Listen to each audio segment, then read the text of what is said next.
డబ్బు, అనారోగ్యం, ఉద్యోగం, వ్యాపారం, అప్పులతో బాధపడుతున్నారా? మీకోసమే launch your future programme.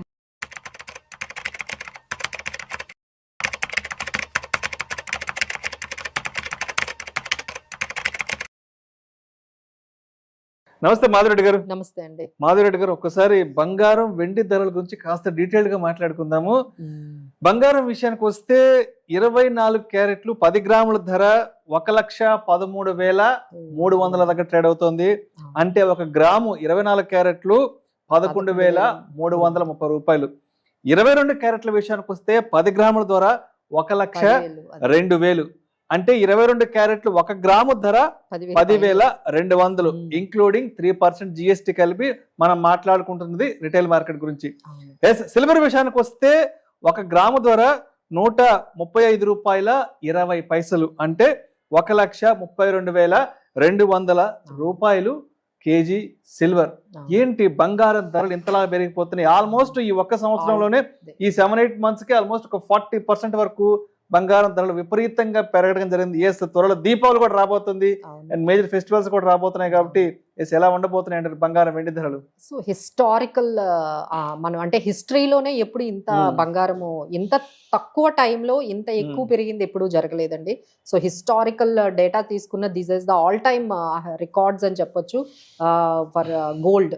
So ఇప్పుడు అందరూ కూడా అప్పట్లో గ్రాము 8,000-7,000 కొనుక్కునే వాళ్ళు ఇప్పుడు ఒకసారి వెళ్ళి ఒక్క సంవత్సరంలోనే వెళ్తే షాప్ కి మనకి అంత తేడా కనిపిస్తుందండి. 50% అండి, 50% మనకి గోల్డ్ అనేది పెరిగింది. అలానే సిల్వర్ అయితే ఇంకా అంతకు మించి అన్నట్టుగా సిల్వర్ కూడా ఒకప్పుడు 80 రూపాయలు గ్రాము, 70 రూపాయలు అంటే ఎవరికైనా ఏదైనా గిఫ్ట్ ఇవ్వాలన్నా సిల్వర్ ఇచ్చేవాళ్ళు. 3,000కి మంచిగా ఐటమ్ వచ్చేది. అదంతా కూడా ఇప్పుడు అదంతా హిస్టరీ లాగా కనిపిస్తుంది. ఇప్పుడు అది కూడా 130 రూపాయలు పర్ గ్రామ్ అంటే ఇంకా ఏ ఐటమ్ కూడా కొనేటట్టుగా కనిపించట్లేదు. సో ఇప్పుడు అందరు క్వశ్చన్ ఏంటంటే ఏంటి ఇది ఇంకా పైకే వెళ్ళిపోతుందా, ఇంకా ఏమైనా కొంచెం ఆగుతుందా అనేది క్వశ్చన్ వస్తుందండి. సో ఫస్ట్ అసలు ఎందుకు పెరిగిపోతుంది ఇంత గోల్డ్ అనేది మనం చూసుకున్నట్లయితే దేర్ కపుల్ ఆఫ్ న్యూస్ అనేది చెప్పొచ్చండి. ఒకటి ఏంటంటే మనం ఏం చేస్తామంటే ఇది ఇంటర్నేషనల్ ప్రైజెస్ మీద ఔన్స్ వాళ్ళు ఏం చేస్తారంటే ఔన్స్ డాలర్స్ లోని మనకి ఇంటర్నేషనల్ మార్కెట్స్ లో 3,600 ఇట్లా డాలర్స్ లోని ఇంత ఔన్స్ అని ఉంటుంది. అది మనం ఇండియన్ మార్కెట్ లో కన్వర్ట్ చేసుకునేటప్పుడు రూపీస్ లో మన డాలర్ అనేది స్ట్రెంథనింగ్ అయిపోయి రూపీ క్షీణించేస్తుంది. ఇప్పుడు మనం ఏం చేస్తాం 3,600 into 80 వేసుకునేది ఇప్పుడు 3,688 వేయాలి. సో ఇంత 88 ఇప్పుడు 89 ఇట్లా 88.45 అయిపోతుంది. సో ఎంత అయితే మనకి ఎగైనెస్ట్ డాలర్ రూపీ క్షీణిస్తుందో బంగారం అనేది ఇంకా అంత పెరిగిపోతుందండి. సో ఇది ఒక రీజన్ అయితే ఇంటర్నేషనల్ మార్కెట్లో ఇక్కడ ఉన్న అనిశ్చితి అంటే పెద్ద ఎకానమీస్ అయిన US లో చాలా అనిశ్చితి అంటే ఓవర్ డెట్ అయిపోవడము, అక్కడ అన్ఎంప్లాయ్మెంట్ కొంచెం పెరగడము, ఈ ట్రంప్ ఈ టారిఫ్స్ విధానాల వల్ల ఒకవైపు అన్సర్టనిటీ పెరగడము, ఇదంతా కూడా ఈ గోల్డ్ మీద సేఫ్టీ హెవెన్ లాగా వచ్చేస్తుందండి. సో డాలర్ డీ డాలరైజేషన్ అనేది స్టార్ట్ అయింది. సో ఈ డాలర్ చూస్తే ఎట్లా ఉంటుంది, ఇక్కడ నుంచి మనము గోల్డ్కి వెళ్ళి ఇన్వెస్ట్ చేసుకుంటే బాగుంటుంది. ఒకవైపు సెంట్రల్ బ్యాంక్స్ అన్ని కూడా ఇక్కడే ఇన్వెస్ట్ చేస్తున్నాయి. ఇవన్నీ కాకుండా మనకి ఇంకా జియో పొలిటికల్ టెన్షన్స్ అయితే అవి కంటిన్యూ అవుతూనే ఉన్నాయి. ఇంకా కొత్తగా పోలాండ్ కూడా ఈ జియో పొలిటికల్ టెన్షన్స్ లోని స్టార్ట్ అవుతూ ఉన్నాయి. అంటే అక్కడక్కడ మనకి పొలిటికల్ గా మనకి జరుగుతూ ఉన్నాయి. సో వీటన్నిటికీ మనకి ఇంపాక్ట్ ఏంటంటే ఈ గోల్డ్ పెరగడం అనేది మనకు కనిపిస్తుంది. బట్ సిల్వర్ పెరగడానికి అది రీజన్స్ వేరండి. సిల్వర్ ఏంటంటే ఇండస్ట్రియలైజేషన్ యూసేజ్ బాగా పెరిగింది. అంటే సోలార్ ఎనర్జీ అనేది ఎంత క్లీన్ ఎనర్జీ అనే కాన్సెప్ట్ ఆల్ ఓవర్ ఇండియాలోనే అంటే బిగ్గెస్ట్ ఎకానమీస్ అయినా మీరు అక్కడ US కానీ చైనా కానీ next biggest economy India. So ఇక్కడ కూడా మీరు చూసుకుంటే సోలార్ మనకి యూసేజ్ అనేది ఇప్పుడు ఇంటింటికి కూడా మీరు ఇప్పుడు సోలార్ చూస్తారు. అప్పట్లో ఏదో కమర్షియల్ గా కొన్ని ప్లేసెస్ లో సోలార్ కాన్సెప్ట్ అనేది ఇప్పుడు మీరు ప్రతి ఇంట్లో కూడా ప్రతి దీంట్లో అంటే మీరు ఏ గేటెడ్ కమ్యూనిటీ చూసినా ఇప్పుడు మా గేటెడ్ కమ్యూనిటీ అవ్వండి, ఇప్పుడు కొత్తగా వచ్చే ప్రతి గేటెడ్ కమ్యూనిటీలో కూడా సోలార్ అనేది చాలా పెట్టేసుకుంటున్నారు. ఈవెన్ పొలాల్లో కూడా పెట్టుకుంటున్నారు.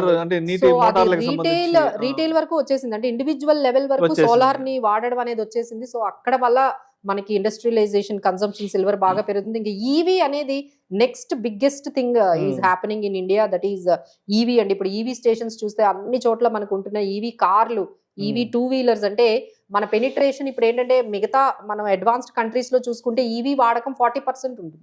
మన దగ్గర ఇంక ఇప్పుడు ఓన్లీ 10% ఉంటుంది. జస్ట్ ఇమాజిన్ ఇంకొక 20% పెరిగినా ఎన్ని ఈవీ వెహికల్స్ మనకి కనపడతాయి, ఎంత ఇన్ఫ్రాస్ట్రక్చర్ కావాలి. సో ఈ ఈవీ వెహికల్స్ లో కూడా మనకి ఈ సిల్వర్ అనేది యూసేజ్ కనిపిస్తుంది. సో ఈ విధంగా ఈ ఇండస్ట్రియల్ యూసేజ్ తో మనకి ఈ రెన్యూబుల్ ఎనర్జీ కానీ, కెమికల్స్, తర్వాత EVs, these are all next biggest happenings in India అండి. సో దానికి సంబంధించే మనకి సిల్వర్ కూడా ఈ విధంగా పెరుగుతుంది. సో కొన్ని మనం చూసుకున్నట్లయితే గోల్డ్ కు మించి సిల్వర్ పెరుగుతుంది. అవును. సో ఎవరైనా ఇన్వెస్ట్ చేసుకోవాలంటే మేడం అందరూ అడుగుతూ ఉంటారు, కొన్ని రోజులు ఆగమంటారా, కొంచెం తగ్గుతుందా, అప్పుడు ఇన్వెస్ట్ చేసుకుందామా, గోల్డ్ చూస్తే ఇంత పెరిగింది, సిల్వర్ చూస్తే ఏమైనా తగ్గే అవకాశాలు ఉన్నాయా అంటే ప్రతి కొంచెం తగ్గినా మీరు అలా పెరుగుతుంది తగ్గుతుంది అనేది మనం చూసుకుంటే మనం దాన్ని కొనలేవండి. First of all we can't buy. అంటే వెళ్ళి మనకి ఎంత అయితే అంత, అంటే మంత్ లో ఏదో ఒకటి గోల్డ్ గానీ సిల్వర్ గానీ మీకు ఈటీఎఫ్స్ రూపంలోనే కొనగలవండి. ఎందుకంటే ఇప్పుడు 10,000 పెట్టి గ్రాములు ఎక్కడ కొనగలవండి, ఇట్స్ వెరీ ఇంపాసిబుల్. సో అలా కాకుండా మన గోల్డ్ ఈటీఎఫ్స్ ద్వారా మీరు 1,000 రూపాయలైనా పెట్టొచ్చు, 3,000 పెట్టొచ్చు, 5,000 పెట్టొచ్చు కదండి. అంత ఈజీ అయిపోయినప్పుడు ఎవ్రీ మంత్ మనం ఎందుకు 1,000 రూపాయలు గోల్డ్ పెట్టకూడదు? అలానే మనం సిల్వర్ మీద కూడా ఒక 1,000 రూపాయలు ఎందుకు పెట్టకూడదు? మీరు ఒక ఎస్ఐపి 20,000 చేస్తున్నారంటే ఓన్లీ గోల్డ్ అండ్ సిల్వర్ కి 3,000 పెట్టండి, లేదా 5,000 పెట్టండి. అట్లీస్ట్ 10% మీరు ఖచ్చితంగా ఈ గోల్డ్ అండ్ సిల్వర్ లో పెట్టండి. మీరు అందరూ కూడా ఈ ప్రైజులను చూసి ఆశ్చర్యపోకండి. దీస్ ఆర్ ఆల్ అంటే ఒకేసారి ఇన్వెస్ట్ చేయకుండా ఎవ్రీ మంత్ మీరు ఒక హ్యాబిట్ లాగా, మనం ఎవ్రీ మంత్ ఎస్ఐపీస్ ఎలా చేస్తామండి, సో అట్లనే ఎవ్రీ మంత్ 2-3,000 మీరు ఈ గోల్డ్ అండ్ సిల్వర్ ఈటీఎఫ్స్ అయితే చాలా మార్కెట్ లో ఇప్పుడు చాలా companies AMCs gold and silver ETFs తో వచ్చాయి. So there are every big AMC is in gold and gold ETFs. మీరు ఎస్బీఐ తీసుకోండి, లేకపోతే ఐసిఐసి తీసుకోండి, Kotak, HDFC, every one is in gold ETFs లో మనకి అవైలబుల్ గా ఉన్నాయి. సిల్వర్ ఈటీఎఫ్స్ కూడా నిపాన్ సిల్వర్ ఈటీఎఫ్స్ ఉన్నాయి. అలానే ఇప్పుడు గోల్డ్ అండ్ సిల్వర్ కాంబినేషన్ కూడా వచ్చేసిందండి. అంటే చాలా మందికి ఏంటంటే కన్ఫ్యూజన్, గోల్డ్ కొనాలా సిల్వర్ కొనాలా, అసలు రెండు కొనే మనకి ఫండ్ మేనేజర్స్ వచ్చేసారు. అలాంటి ఎడల్వైజ్ మోతిలాల్ ఓస్వాల్ వాళ్ళు కూడా గోల్డ్ అండ్ సిల్వర్ ఈటీఎఫ్స్ తీసుకొచ్చేసారు. చాలా మంచి కమోడిటీస్ లో మనం ఉండాలి అనుకుంటే ఈ ఆప్షన్స్ అనేవి బెటర్ అండి. సో ఇప్పుడు అదే విధంగా దీపావళి ఇంకొక నెల రోజుల్లో ఉంది కాబట్టి సిల్వర్ సిచ్యువేషన్ ఎలా ఉందంటే రోజుకు ₹1 లెక్క పెరుగుతుందండి. లాస్ట్ వీక్ మనం మాట్లాడినప్పుడు చాలా ఆల్మోస్ట్ 129 ఎంత ఉండింది, ఇవాళ చూస్తే ఏమో 135కి వచ్చేసింది. రోజుకు ₹1 లెక్కన పెరిగే అవకాశం ఉంది కాబట్టి, అండ్ దీపావళి అప్పటికి ఒక 150 రూపాయలు వచ్చే అవకాశం ఉంది. గ్రాము 150,000 కేజీ 150,000 అయినా మనం దీపావళికి ఆశ్చర్యపోక్కర్లేదండి. ఎందుకంటే సిచ్యువేషన్స్ అలా ఫేవరబుల్ గా చూపిస్తున్నాయి. ఒకవైపు ఈ సెప్టెంబర్ 17th ఏంటంటే ఫెడ్ ఇంట్రెస్ట్ రేట్ కట్ అంటున్నారు. సో అది ఎంత ఎక్కువ కట్ చేస్తే గోల్డ్ అంత పెరుగుతుంది. సో అగైన్ ఆ రోజు మీరు గమనించండి, ఈ సెప్టెంబర్ 17th వాళ్ళు కానీ 25 బేసిస్ పాయింట్స్ కట్ చేస్తారా, 50 బేసిస్ పాయింట్స్ కట్ చేస్తారా? సో 50 బేసిస్ పాయింట్స్ కానీ కట్ చేసినట్లయితే అగైన్ గోల్డ్ విల్, ఎందుకంటే ఇంట్రెస్ట్ రేట్స్ కి గోల్డ్ కి ఆపోజిట్ డైరెక్షన్ వెళ్తుందండి.